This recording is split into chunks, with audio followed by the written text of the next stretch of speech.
Last week, Loblaws and Walmart announced they'd be raising prices on certain items due to the ongoing trade war. Today, other companies like Nike said they would be raising their prices for shoes and apparel, while Ralph Lauren said it, too, may have to hike the cost of its goods. Here's Pat Foran with a consumer alert. Pat. Thanks, Michelle and Nathan. Consumers could end up paying more for clothing and beauty products, as well as cars and electronics. More companies are saying they'll have no choice but to pass on the tariffs, meaning you could soon see extra charges on your receipts.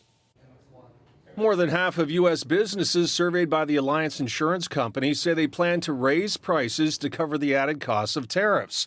For Canadians ordering products that come from outside of Canada, it means you could end up paying more. There's a bit of a shock right now, a sticker shock. Some consumers are contacting CTV News to say their online orders are showing additional charges for duties and tariffs.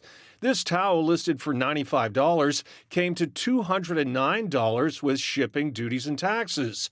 On another website, a $120 dress had duties of $21.60.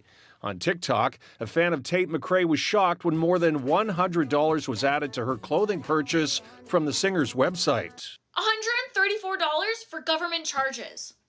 I'm sorry, is Tate McRae works for the government? It's a bit of a weird situation right now.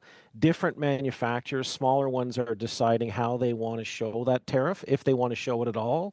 While companies are dealing with the tariffs differently, most analysts agree they will cause consumer goods to cost more. Prices are going to increase as a consequence of the current sort of geopolitical dynamics, specifically between the U.S. and Canada. This marketing professor says now when you're buying an item, you should try to find out the seller's location and any tariffs that will be applied. And if you're ordering from outside Canada, you're more likely to pay duties and import taxes, even if the site is a Canadian URL or prices are in Canadian dollars. There is also a concern about big ticket items like the cost of vehicles.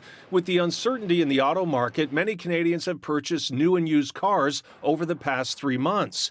Auto Trader says it expects prices to continue to rise if the tariff situation remains the same. If they need to buy a car, buy it now, because if this is long term, prices might go up even further. So if you're on the sidelines, if you have the financial means, pull the trigger. And often when you buy a product, it may travel through several countries before ending up in Canada. One way to try and avoid tariffs is to buy Canadian. And surveys show more consumers are supporting Canadian businesses. On your side, I'm Pat Foran. If you have a consumer story idea, email us at alert@ctv.ca.